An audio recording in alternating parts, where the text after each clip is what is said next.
এই মাছ নিবি? মাছ কি? মাছ মাছ চলে আসে রে, আসো। Hello everyone, good morning. কেমন আছো সবাই? আশা করি সবাই সুস্থ আছো, ভালো আছো। আমার চ্যানেলে তোমাদের সকলকে অনেক অনেক স্বাগত, অনেক অনেক ভালোবাসা জানিয়ে আজকে আরও একটা নতুন ভিডিও শুরু করলাম। আগের দিন রাতে প্রচণ্ড পরিমাণে বৃষ্টি হয়েছে, দেখতেই পারছো বাইরেটার অবস্থা। আর সকালবেলায় মাছ কাকু এসেছে মাছ নিয়ে, আর আমার সিম্বা দেখতে পেয়েছে আর দেখেই আমাকে ডাকতে শুরু করে দিয়েছে যে মাছ নিতে হবে। মানে ম্যাও ম্যাও করছে, পুরো ঘরে গিয়ে আমাকে ডেকে আনলো জানো তো। তারপরে বাইরে এসে বসে রয়েছে, মাছ কাকুর দিকে তাকিয়ে মাছ নিতে হবে। আর যখন আমি মাছ নিতে এসেছি তখন যে ও এতটা খুশি হয়েছে, খুশিতে শুধু দৌড়াদৌড়ি করছে জানো তো। একবার মাছের কাছে আসছে, একবার দৌড়ে চলে যাচ্ছে, আবার দৌড়াচ্ছে, আবার আসছে, এরকম করছে। তো এখান থেকে আমি দেখে শুনে ভালো করে একটা মাছ নিলাম। মানে মাছগুলো একটু নরম নরম হয়ে গেছিলো, এর মধ্যে থেকে যে মাছটা নিলাম এটা একটু শক্ত ছিল, ভালো ছিল, তো ওটাই নিলাম আর কি। এখানে 500 গ্রাম মতো হয়েছে মাছ। আর তোমরা আজকে টাইটেল থাম্বনেল দেখে তো বুঝেই গেছো আজকের ভিডিওটা প্রধানত কী নিয়ে হতে চলেছে। তোমরা যারা আমার পুরনো ভিউয়ার্স তারা তো জানো যে কি হয়েছিল বা না হয়েছিল, আর যারা নতুন তারা তো জানো না, তো তাদেরকে আমি সবটা একদম খুলে বলবো।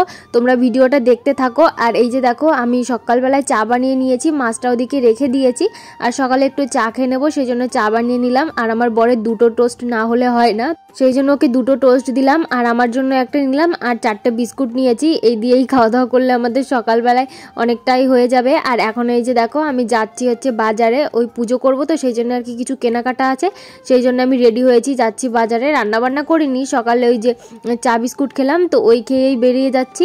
আর এসে আর কি পুজোটা করে স্নান করে একদম সুন্দর করে শাড়ি টাড়ি পরে পুজোটা করে তারপর আর কি রান্নাবান্না করবো, এটাই হচ্ছে আজকের প্ল্যান। আজকে না আমার খুবই আনন্দ লাগছে, কি বলবো তোমাদের, ভীষণই আনন্দ লাগছে। আমি এই যে 3টে বছর হয়েছে বিয়ে হয়েছে, এখনো পর্যন্ত ঘরে একটু পুজো করতে পারলাম না। ঘরে কি বাইরেও না কোনোদিনও পুজো করতে পারিনি, কারণ বিয়ের পর থেকে প্রতি বছরে কেউ না কেউ আমাদের বংশের মারা গেছে, আর সেই জন্য আর কি সারাটা বছর পুজো বন্ধ ছিল। কিন্তু ঘরে যদি ঠাকুর থাকতো তো তাহলে ঘরে একটু পুজো করতে পারতাম, কিন্তু ঘরেও কোনো আসন ঠাকুর কিচ্ছুই ছিল না। তো তোমরা তো জানো আমি ইউটিউবের ফার্স্ট পেমেন্ট দিয়ে আমি ঠাকুরের সিংহাসন করেছি, তারপরে ঠাকুরের সমস্ত জিনিসপত্র কিনেছি। তো এখন আর কি সেই পুজোটা করব। কিনেছি তো 1 মাসের বেশি হয়ে গেছে। তোমাদের দাদাভাইকে কবে থেকে আমি বলেছি আমার ঠাকুরের সিংহাসনটা একটু আমাকে রং করে দাও, রং করে দাও, কারণ রং করা ছিল না, তোমরা তো জানো। তো রং করে দিল না ও, পরে আমি নিজে নিজে রং করেছি, সেই ভিডিওটা অবশ্য আছে আমার চ্যানেলে, তোমরা চাইলে দেখে আসতে পারো। তো আমি দেখো বাজার থেকে চলে এসেছি, বাজার থেকে এসে স্নান করে নিয়েছি, সেই সমস্ত ভিডিও আর করিনি। বাজারে গিয়ে তাড়াতাড়ি করে কিনেছি তো সব কিছু, পুজো করে আমার আবার তাড়াতাড়ি করে রান্না বান্না করতে হবে। আর আজকে তো জানো একটু টাইম লাগবে বেশি করে, সমস্ত কিছু ধুতে হবে, আসনটাকে সুন্দর করে মুছতে হবে, তো এরকম করতে গেলে অনেকটাই টাইম লাগবে। ঠাকুর কিছুই বসানো হয়নি, সব কিছু একদম সুন্দর করে বসাবো। এদিকে দেখতেই পারলে আমি ঠাকুরের বাসনপত্র সমস্ত কিছু বের করে নিয়েছি। আর এই যে দেখো এই ব্যাগটার মধ্যে নিয়ে এসেছি সমস্ত কিছু বাজার করে। ছোট্ট একটা সর্ষের তেলের বোতল এনেছি, নকুল দানা এনেছি, তারপরে এই যে ধূপকাঠি রয়েছে, ওখানে নাশা রয়েছে, আর এই যে ফুল এনেছি। এখানে তো ফুল পাওয়া যায় না, আমাদের বাড়িতে কোথাও ফুল নেই, সেই জন্য আর কি কিনে এনেই আমাকে পুজো করতে হবে। আর ওই প্যাকেটে রয়েছে মিষ্টি, মিষ্টি দিয়ে আজকের পুজোটা করব। এই যে দেখো সব কিছু রেখে দিলাম, আর এখন বাসনপত্র নিয়ে চলে গেলাম। বাসনটাকে ভালো করে মেজে ধুয়ে এনেছি, আর এখন ঠাকুরের আসনটাকে সিংহাসনটাকে আমি সুন্দর করে মুছে নিচ্ছি। মোছাই ছিল, মানে ঝাড়াঝুড়োই ছিল, সব কিছুই ঠিকঠাক ছিল, তবুও ভাবলাম একটু সুন্দর করে মুছে নিই, তাহলে ভালো লাগবে, নতুন আসনে পাতবো সব কিছু। আমি কালকে রাতে না একদম সুন্দর করে মুছেই রেখেছিলাম, তারপরেও আজকে আবার একটু মুছে দিলাম। আর এই যে দেখো আমি পুজো করছি, সামনের বাড়ির ঠাকুমা এসেছে দেখতে। আমি এত সুন্দর করে সাজিয়ে গুছিয়ে পুজো দিচ্ছি, উনি পরে আমাকে না ফুল এনে দিয়েছিল, বলছিল যে শুধু গাঁদা ফুল দিয়ে পুজো দিবি, আমি তোর জন্য ফুল নিয়ে এসেছি, এত সুন্দর করে পুজো করছিস, একটু ফুল বেশি না হলে ভালো লাগবে না। তো পরে উনি আমাকে কটা ফুলও এনে দিয়েছিল। দেখতেই পারছো তোমরা, আমি ঘর ঠাকুর সমস্ত কিছু একদম সুন্দর করে বসিয়ে দিয়েছি। এখন আম পাতায় একটু একটু করে সিঁদুর দিয়ে আমি এখন ঘটের মধ্যে দিচ্ছি। আমার একটা আমের পাতা কিনতে হবে, যেগুলো পাওয়া যায় না, পিতল না কিসের বলে, তো সেগুলো একটা কিনতে হবে। এখানে না আম পাতাই পাচ্ছিলাম না, অনেক কষ্ট করে ওই 3টে পেয়েছি, তো ওই 3টে দিয়ে দিয়েছি। এর পরের দিন ভাবছি যে কিনে নিয়ে আসবো। আর আমার না একটা ঠাকুরের গ্লাস সেই ফুটো বেরিয়ে গেছে, কি যে সমস্যা, প্রথমবার কিনলাম এরকম একটা সমস্যা হয়ে গেল, তো আরেকটা কিনতে হবে। আমি একটু মোম দিয়ে আটকে রেখেছি, পরে গিয়ে কিনে নিয়ে আসবো কোনো একদিন। তো মোম দিয়েই 2 দিন চালাই, তারপর একটা কিনে আনা যাবে। তো যে দেখো এদিকে আমার কিন্তু পুজো করা হয়ে গেছে। আমার সিংহাসনটা কেমন লাগছে তোমরা প্লিজ আমায় সবাই একটু কমেন্ট করে জানিও।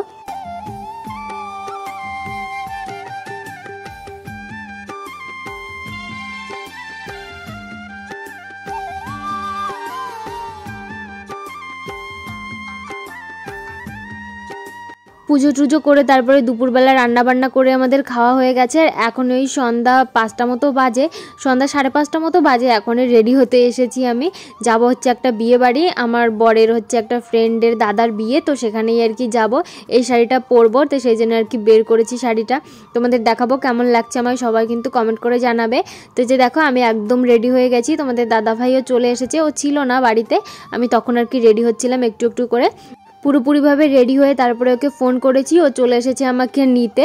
আর তোমাদের দাদা ভাইকে আমি তখন থেকে বলছি এসো আমার সঙ্গে একটু দাঁড়াও, আমার সঙ্গে একটু ভিডিও করো, আর ও না একদমই ভিডিও করতে চায় না, ওকে টেনে টেনে নিয়ে আসতে হয়। যে দেখো দাঁড়িয়েছে, তবু 1 মিনিটও দাঁড়ায়নি, 10 সেকেন্ড মতো দাঁড়িয়েই চলে গেছে, এরকম করেও, মানে দেখতেই পারছো তোমরা, ভিডিও করতে একদমই চায় না।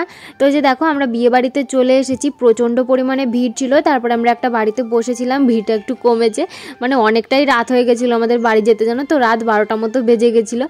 খাওয়ার টেবিলের ওইখানেও প্রচণ্ড পরিমাণে ভিড়, আবার বউটা যেখানে বসে আছে এইখানেও প্রচণ্ড পরিমাণে ভিড়।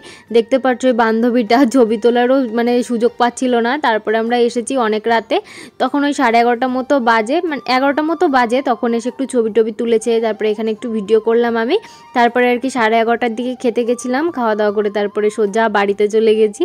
আর নতুন বউটাকে কতটা মিষ্টি লাগছে দেখতে, তাই না বলো? খুবই সুন্দর লাগছিল দেখতে, সবাই বলছিল খুব সুন্দর লাগছে। আর এই যেখানে বসে বসে ছবি তুলছিলাম, আর তোমাদের দাদাভাই একটু ভিডিও করছিল, আর ওই পাশে বান্ধবীটাকে দেখছো, ও তো ছবি তুলেই যাচ্ছে। আর হ্যাঁ, তোমরা কজন আমায় কমেন্ট করে বলছো যে সিম্বা এখন কেমন আছে, ওর শরীর কেমন আছে। ও এখন ভালোই আছে, জানো তো। ওই একদিন মতো ওর চোখে সমস্যা হয়েছিল, তোমাদের তো বললাম, কেউ হয়তো মেরেছে বা কুকুর বেড়াল হয়তো কেউ মেরেছে ওকে, সেই জন্য আর কি চোখের মধ্যে ওইরকম গেছিলো। তারপরে চোখটা একদম খুলতেই পারছিল না, খাওয়া দাওয়া করছিল না, মানে চোখের মধ্যে এরকম সমস্যা হলে খাওয়া দাওয়া করতেও ইচ্ছা করে না, তো সেই জন্য আর কি ওরকম একটা দিন ছিল, তার পরের দিন থেকে একদম সুস্থ হয়ে গেছে। আর এখন ভীষণ দুষ্টুমি করে বেড়ায় ও, আবারও মানে ঘুরে বেড়ায়, আবারও সেই কুকুর বেড়ালদের সঙ্গে মারামারি করতে যায়। আর এই যে দেখো এদিকে দেখতেই পারছো তোমাদের দাদাভাইকে দেখে কেমন অবস্থা, চোখে একদম ঘুম এসে গেছে সবার, মানে যে কয়জনও ছিলাম, রাত 12টা মতো বাজে, এখন আর কি সবারই ঘুম পেয়ে গেছে। তো এই যে দেখো এদিকে কিন্তু আমাদের খাওয়া দাওয়া চলে এসেছে, মানে খাবার দাবার। এই যে দেখো সবার একদম চোখে ঘুম পাচ্ছে সবার আর কি, 12টা মতো বাজে, কার না ঘুম পাবে বলো তো। প্রথমে এই যে দেখো এটা হচ্ছে একটা ভেজিটেবলের চপ, তার সঙ্গে দিয়েছে টমেটো সস, এরপরে এসেছিল ফ্রাইড রাইস আর কাতলা মাছ হবে হয়তো, ঠিক জানি না। তো যে দেখো এখন আমরা খাচ্ছি, তারপরে ভাত দিয়েছে, ডাল, মাংস, তারপরে ঘ্যাট টাইপের কি একটা বেশ, আরও কি যেন বেশ ছিল, ঠিক মনে নেই, আর ভিডিও করা হয়নি। আর আমি বাড়িতে গিয়ে কি করেছি জানো তো, এমনিতে ঘুম পেয়েছে, আর এদিকে আমি শাড়িটা পরে কোনো রকম কোনো ভিডিও করিনি, তো ভাবলাম বাড়িতে যখন এসেছি একটা রিলস বানিয়ে নিই তাড়াতাড়ি করে।